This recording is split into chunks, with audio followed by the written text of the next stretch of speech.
Coucou! Coucou les amis Facebook! Oh! Coucou, c'est Marion Richard de monbeauprojet.com et là je suis à Toulouse avec Christophe Délin. Christophe Délin. Alors Christophe Délin, on est devant un endroit assez intéressant. Et oui, que je viens de découvrir en fait, grâce à toi. Incroyable, on vient de lui faire découvrir un endroit extraordinaire qui est la bibliothèque municipale de la rue du Périgord, qui est un bâtiment, voilà, assez intéressant. Art déco, il n'y en a pas tant que ça des bâtiments art déco à Toulouse. Voilà. Et pourquoi je dis tout ça? Parce que Christophe, à la base, toi tu as une formation d'architecte. Bah oui, j'ai fait un petit peu ce détour-là avant d'être graphiste et formateur. Voilà, donc on va se balader un petit peu dans un des plus beaux coins de Toulouse, à savoir entre cette bibliothèque-là et puis la basilique Saint-Cernin. Et puis on va marcher, on espère qu'il n'y aura pas trop de bruit autour de nous, on va essayer de parler assez fort pour que tu nous entendes. Et puis, ouais, oui, je t'écoute. Okay. On va essayer de ne pas se prendre non plus des murs. Allez, je me mets un peu derrière pour que tu me vois bien dans le cadre là. Voilà, et puis comme il est grand, Christophe, je vais essayer de tenir le selfie, la barre à selfie assez haut. Je vais me rapetisser. Voilà, alors on va prendre des risques là maintenant, les amis Facebook, on va marcher dans... Je te guide. Merci. J'ai un œil sur le côté. Ouais, regarde, allez, on avance. On va marcher dans les rues de Toulouse. Allez, tu viens avec nous, on va se balader dans les rues de Toulouse.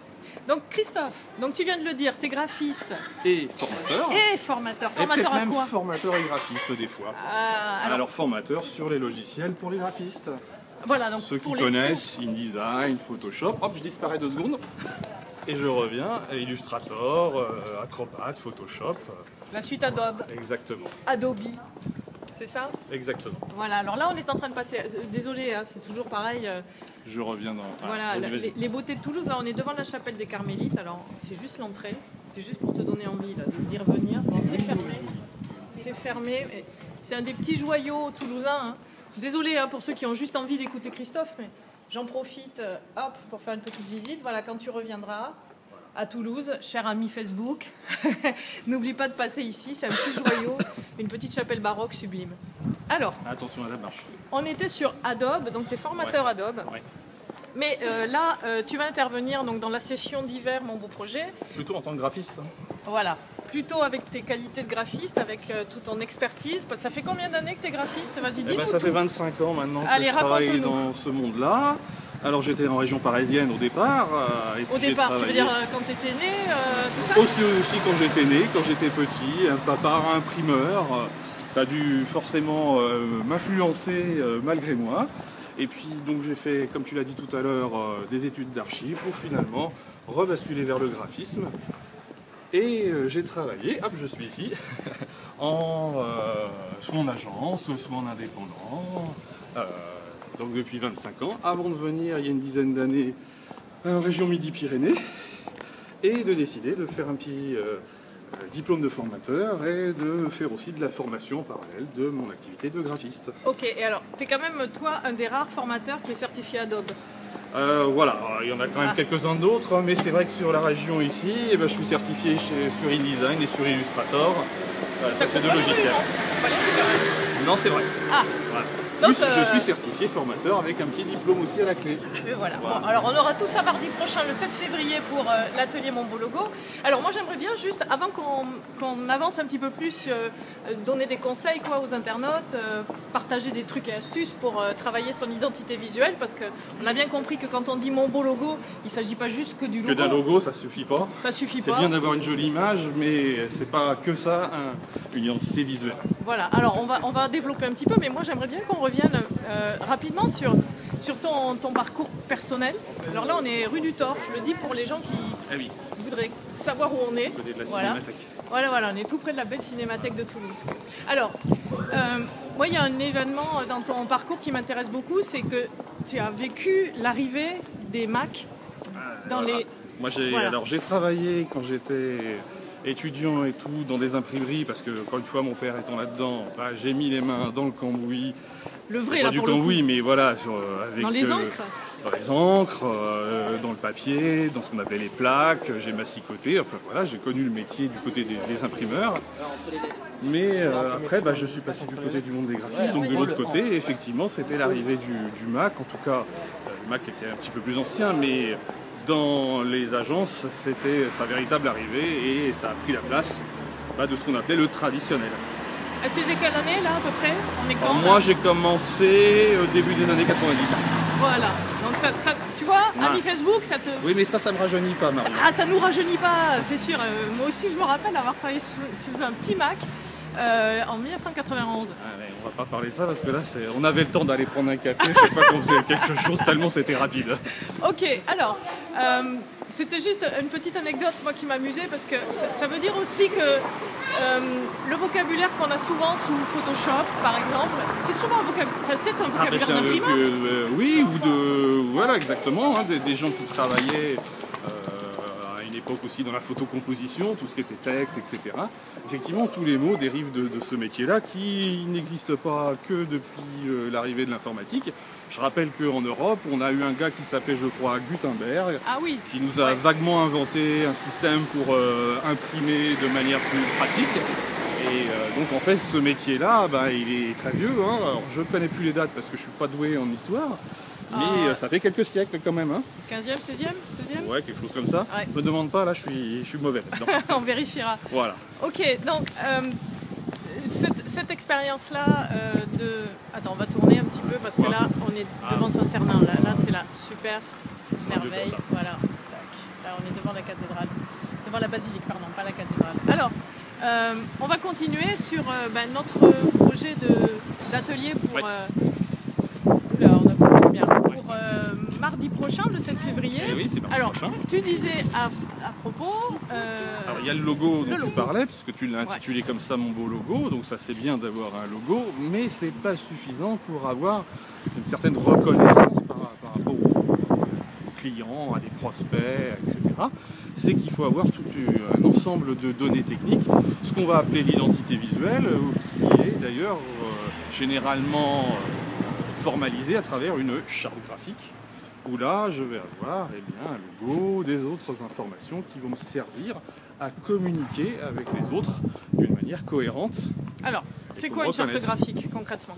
Alors, écoute, souvent on va t'indiquer comment utiliser le logo, parce que on ne met pas juste un logo n'importe où dans un document qu'on fabrique. Tu veux dire quand, par exemple, moi je donne mon logo à utiliser par un partenaire, parce que j'ai un partenariat avec quelqu'un, je lui file mon logo et je lui donne les règles d'utilisation de mon logo. Exactement. Par exemple, il n'a pas le droit de changer les couleurs. Pour ça toujours, dans le logo, mais aussi c'est sa position, par exemple, dans la page, qu'on peut très bien déterminer. Ça peut être des choses comme ça. Ce qu'il ne faut pas faire aussi, on ne met pas par exemple un logo sur n'importe quel fond de couleur, des choses comme ça. Ah bah oui, si mon logo est vert, sinon ça va le faire. Effectivement, si je le mets sur du rouge, même, voilà, c'est la cata, quoi. Voilà, c'est la cata.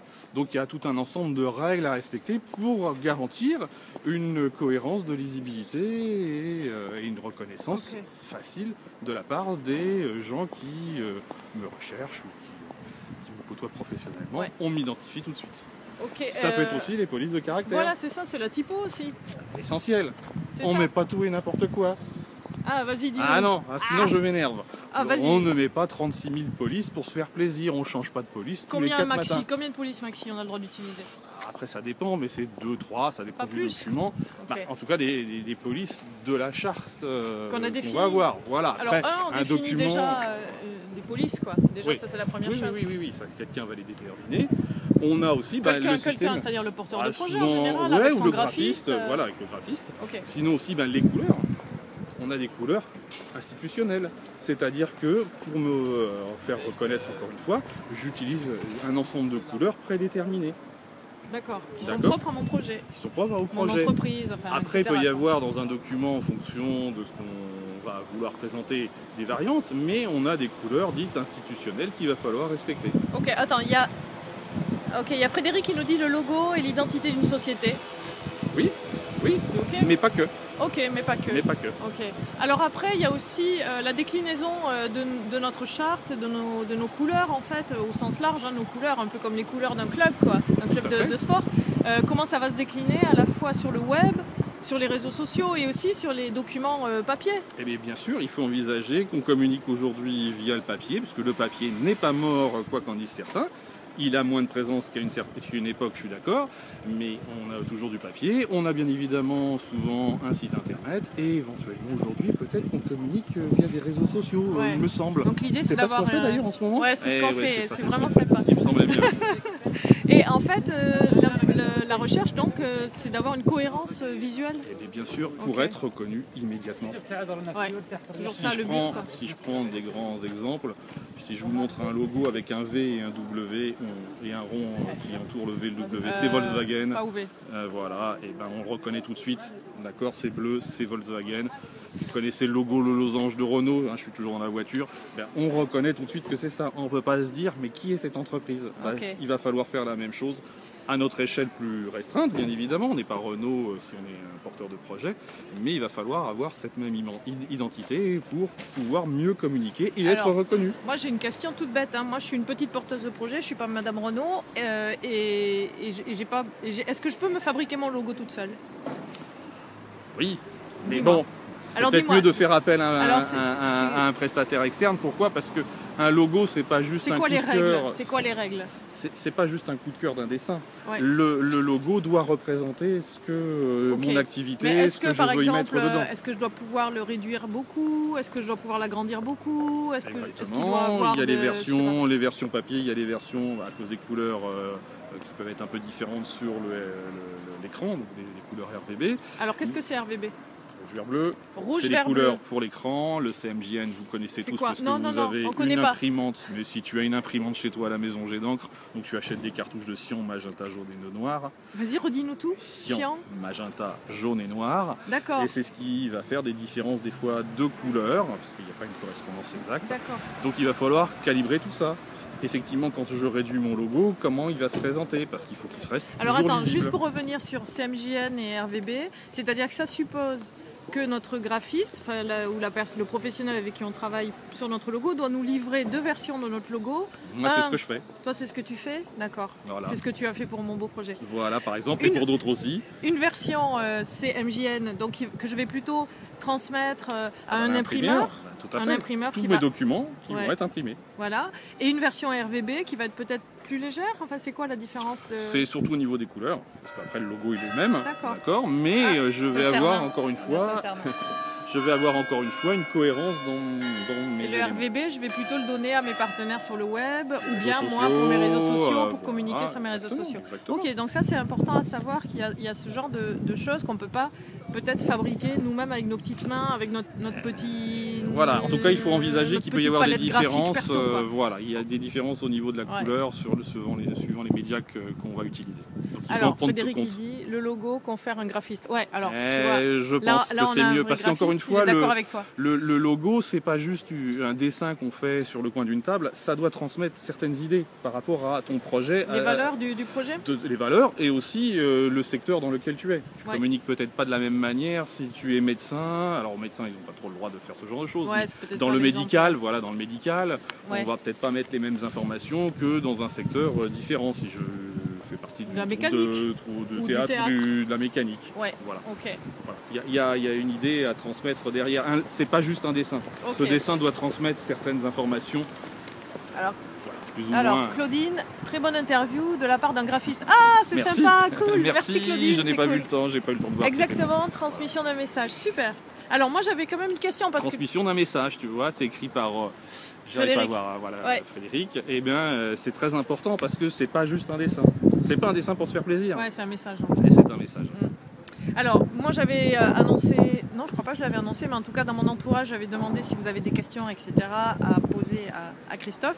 Et donc on me dit, une charte graphique, qu'est-ce que c'est? Je pense qu'on a un tout petit peu répondu tout à l'heure. On en saura plus mardi avec l'atelier. Oui, alors après je vais un petit peu décliner comment ça va se passer mardi, mais print web, donc on a compris, print en fait c'est tout ce qu'on imprime. Tout ce qu'on imprime, c'est un vocabulaire technique, enfin de jargon, c'est une jargonnette. Mais tous tes documents, tes flyers, tes plaquettes, c'est partie du print. Hein. Le web, on en a parlé, les réseaux sociaux. Aujourd'hui on communique sur ces trois axes-là. Oui, donc en fait c'est utile d'avoir aussi des versions légères pour pouvoir, différentes versions de notre image. Pour correspondre aux médias. Twitter, Facebook, etc. Que ça rentre bien, que ça déborde pas, qu'on se retrouve pas avec des trucs hyper pixelisés. Oui, alors après il y a des couvertures, etc.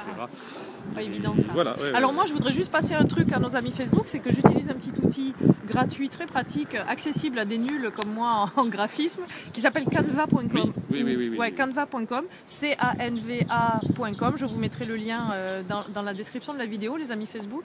Moi j'utilise ça. Qu'est-ce que tu penses toi, de tous ces outils qui fleurissent partout et qui nous permettent de bidouiller un petit peu? Alors, je dis bidouiller parce que si j'avais pas eu le travail de Christophe à la base, je pourrais pas moi bidouiller. Alors le graphiste qui sommeille en moi voit une certaine concurrence qui n'est pas toujours saine, dans le sens où les gens qui vont l'utiliser vont faire des choses qui ne sont pas forcément adéquates après au final, puisqu'on vient d'en parler. Il faut générer un message et pas simplement un dessin.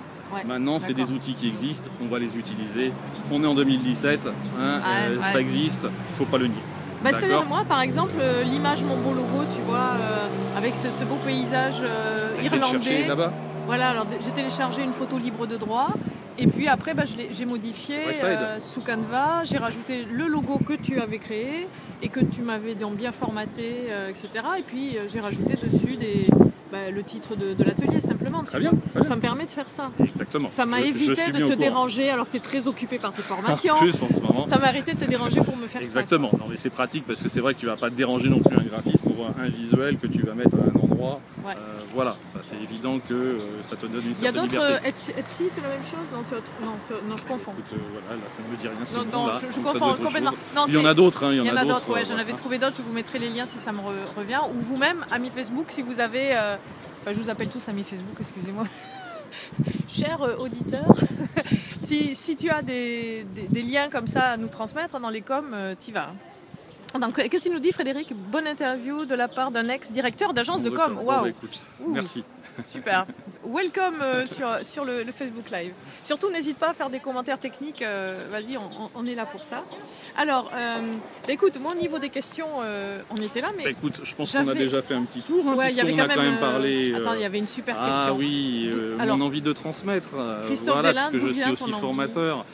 Écoute, en fait, quand je travaillais en agence, dans des studios... il y a toujours, on est en groupe, c'est ça qui est intéressant, on travaille en groupe et quand on a des questions, on fait appel aux autres pour se faire aider parce que des fois on ne sait pas faire certaines choses, etc. Ouais. Et souvent on venait me voir en me disant écoute, on va te demander, toi tu sais, quand tu nous expliques c'est pas trop mal, on comprend et tout. D'accord. Et puis arrivé à un certain âge, à 40 ans, on se dit voilà, moi quand j'ai débuté, les anciens m'ont aidé. Et c'est peut-être à mon tour d'aider les autres. Donc voilà, tout ça a commencé à trotter dans ma tête. Et puis quand je suis arrivé dans la région en 2006, la région toulousaine, j'en ai profité donc pour faire ce fameux diplôme de formateur parce que je voulais aussi formaliser la transmission via la formation en ayant des outils dans mon escarcelle, des outils pédagogiques et plein d'autres bien évidemment pour faire une vraie formation et pas simplement raconter des choses mais que personne ne comprendrait. L'important c'est qu'on puisse en tirer quelque chose de ces formations. Et voilà, c'est aussi le but. C'est mon amour du prochain. Oh, qu'il est mignon! Oh là là là là! Alors, viens profiter du savoir, de l'expertise, des compétences et de la générosité de Christophe. Si tu peux venir à Toulouse, franchement, mardi prochain. Merci Frédéric. Je réponds à la transmission des petits messages. Et la stratégie coopérative. Mais oui, mais c'est ça. Et c'est aussi ce qu'on fait sur les ateliers Mon Beau Projet. Tu connais la formule, tu as déjà participé. Exactement. Donc là, tu viens en tant que co-animateur. Donc mardi prochain, 7 février, il reste encore 2 ou 3 places. On en a parlé tout à l'heure. Il y a déjà des inscrits, donc il reste 2 ou 3 places sur l'atelier. Dépêchez-vous, ça se remplit quand même. Mais oui, mais c'est ça qui est chouette. Donc je mettrai tous les liens d'inscription aussi dans le descriptif. Donc, comment ça va se passer? Viens avec ta problématique personnelle, viens avec tes documents, viens avec ton ordi, ta tablette, enfin avec ta clé USB, viens avec ton logo en cours ou même ton logo si tu en as un.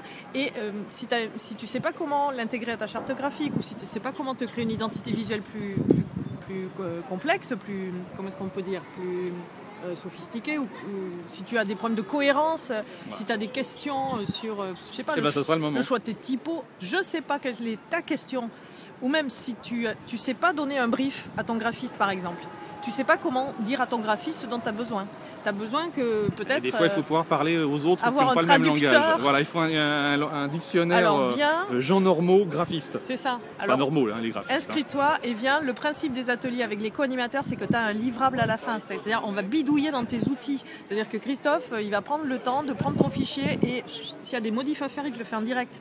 Tu repars avec ton truc fini. Donc voilà, hein, on est OK là-dessus. Hein, et je parle en sa présence, donc il est vraiment OK. C'est super sympa de sa part parce que c'est de la voltige un petit peu de faire ça. Et ça sera donc... Son filet, c'est bien. Un peu d'adrénaline. Yes. Donc ça sera mardi matin. Ok, est-ce que tu as une question à poser, cher ami Facebook qui est présent là avec nous? Mais je viendrai avec plaisir. Mais avec grand plaisir. Bonne fin de journée, Marion Christophe. Bisous Claudine, merci tes encouragements. Bon, mais voilà, si tu as quelque chose à ajouter, c'est maintenant. Eh ben non, je dis tout simplement, on se retrouve mardi 7 février 2017. Et oui, pour cet atelier du matin, ouais. 9h-13h. Et ouais, 9h-13h. Et on va bosser. Ah ouais, dur. Parce que franchement, à chaque fois... J'amène le fouet et tout. Hein. Non, non, à chaque fois c'est super intense. Mais non. Franchement, c'est hyper intense et c'est ça qui est chouette d'ailleurs. Non, puis on va partager. Ouais. C'est le plus important. C'est le mot de la fin. L'amour du prochain. Oh. On est devant Sacernin, c'est pas bon. Oh, ça. en plus, les petits anges et tout, c'est trop bien. Gros bisous à tous. Allez, à bientôt. Ciao, ciao. On grandit ensemble, les amis Facebook. Ciao, ciao. Ciao, ciao.